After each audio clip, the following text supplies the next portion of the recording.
हसन साहब, कानून तो सबके लिए यकसा होना चाहिए। मैं लिविंग एग्जांपल आपके सामने बैठा हूँ। उसको 10-12 दिन के लिए अडयाला जेल की चक्की पिसवा दी जाती है। नॉर्मल सी गवर्नमेंट मुलाजमत के लिए आपको मोहल्ले के एसएचओ से कैरेक्टर सर्टिफिकेट लेना पड़ता है। बेशुमार लोग कहते हैं जी पाकिस्तान का मुस्तकबिल क्या होगा। मैंने कहा यही है जिससे गुजर रहे हो, यही तुम्हारा मुस्तकबिल है। ज़ियाउल हक को आउट सीनियर फौजियों का कहना है तो फौजी लगता ही नहीं। उस एहसान फरामोश ने भुट्टो को फांसी दे दी। ये वही नवाज शरीफ है, उसने अपनी उम्र इसको देने की दुआ, फिर ये उसकी इब्तदाई बरसियों में कहता रहा मैं उसका मिशन मुकम्मल करूंगा और मैं फलाना टमकाना। ये एहसान फरामोश है और अवाम फरामोश है। वोट को इज्जत दो, दौदा लगाओ, अपना वतन ही नहीं संभाला जाता। हसन साहब, कानून तो सबके लिए यकसा होना चाहिए, लेकिन मामला सारा ये है कि गरीब जिसने कुछ ना भी किया हो, मैं लिविंग एग्जांपल आपके सामने बैठा हूँ, उसको 10-12 दिन के लिए अडयाला जेल की चक्की पिसवा दी जाती है। लेकिन कोई बड़ा शख्स हो तो उसके पास बड़े होते। एक नॉर्मल सी गवर्नमेंट मुलाजमत के लिए आपको मोहल्ले के एसएचओ से कैरेक्टर सर्टिफिकेट लेना पड़ता है। लेकिन आपके यहाँ वजारतों पर बैठे हुए जो लोग हैं उनके ऊपर 50-50 केसेस हैं जिसमें वो कॉन्विक्ट भी हैं, जमानत पर हैं, लेकिन वो गवर्नमेंट चला रहे हैं। ये हम किस तरह की सोसाइटी में रह रहे हैं सर? जिस तरह की सोसाइटी में रह रहे हैं उसी तरह का अंजाम आपका आ गया है।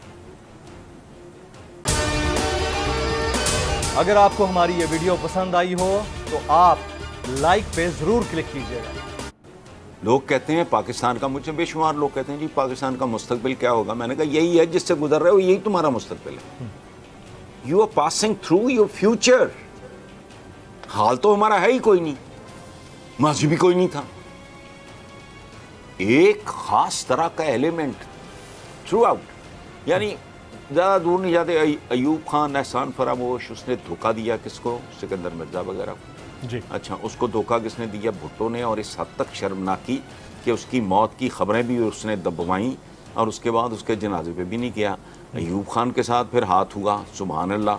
अच्छा, भुट्टो ने उसके साथ ये किया, फिर भुट्टो ने आगे ज़ियाउल हक को आउट ऑफ टर्न एक बिंगा चिब्बा खुद मेरे पास किताबें हैं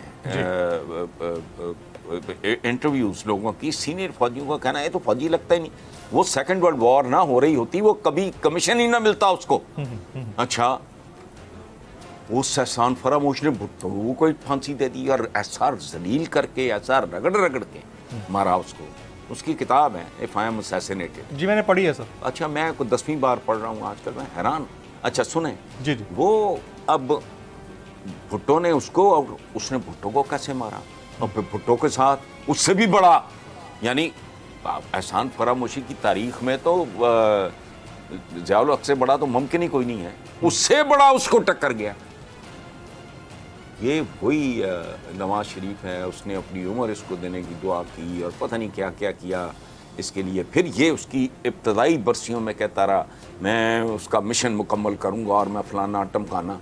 आज इसको उसकी कब्र का रास्ता, अगर कोई 10-15 साल के बाद वो पाकिस्तान आ गया तो कहें कि ज़रा इंडिपेंडेंट अपने तौर पे ज़ियाउल हक की कब्र पे जाके दिखाओ।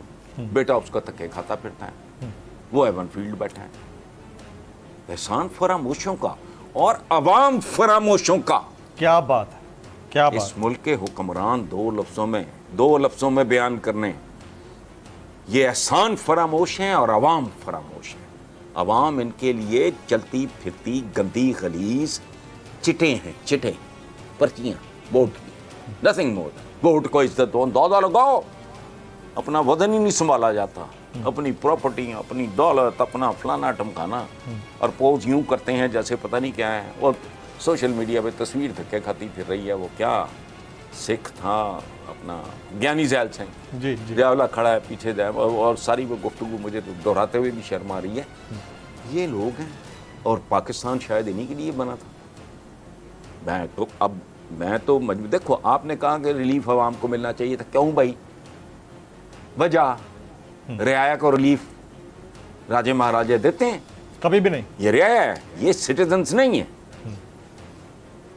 हम इस मुल्क के शहरी नहीं, हम इसकी रियाया हैं। और अगर ये मुल्क वाकई अवाम का होता, रिलीफ उनको मिलता। ये मुल्क नहीं, तमाशा है। क्या है? ये मुल्क नहीं है, मंडी है। किसी के हाथ में डंडा है और किसी के हाथ में डंडी है। क्या बात। ये कुत्तुक है। किसी मुर्गी चोर, साइकिल चोर, मोटरसाइकिल चोर मार मार के सुअर बना देते हैं, वो गरीब माजूर हो जाता है।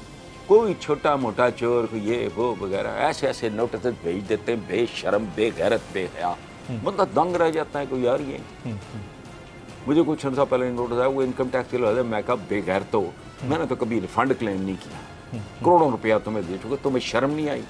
मैंने वो 2222 नंबर की ना कोई गाड़ी थी, वो हाई प्रोफाइल गाड़ी थी, वेची वो बयाना दे के चले गए। उसके बाद थ्रू चेक शेक या पे ऑर्डर उन्होंने पेमेंट की, वो ही रिकॉर्ड पे आई। वो जो कुछ बयाना को माड़ा मोटा को दे के गए थे वो मैं भूल भाल गया।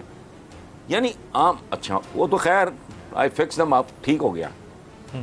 लेकिन ये मुल्क ये इनका है, जिनको ऐसे रिलीफ मिल जाते हैं, छुट्टियां। जैसे पहले क्या होता रहा, मुजरा था 3-3.5 साल मुल्क की वसाइल के साथ पहले मुजरा हो रहा था। क्या हो रहा था? मैं हूं इमरान रियाज खान, अब आप मुझे देख पाएंगे सिर्फ बोल न्यूज़ पर। इमरान रियाज खान साहब जो हैं वो बोल फैमिली का हिस्सा बन गए हैं। बड़े अरसे बाद किसी चैनल ने हौसला किया है, तो मुझे ऐसा लगता था कि हमें बोलने की इजाजत नहीं मिलेगी, लेकिन बोल ने डिसाइड किया कि बोलने की इजाजत वो लेकर देंगे। मुझे बोल की एक चीज बहुत अच्छी लगी कि बोल ने कैटेगोरिकली कहा कि जो करना है करो, हमने अपना कोई बंदा नहीं निकालना।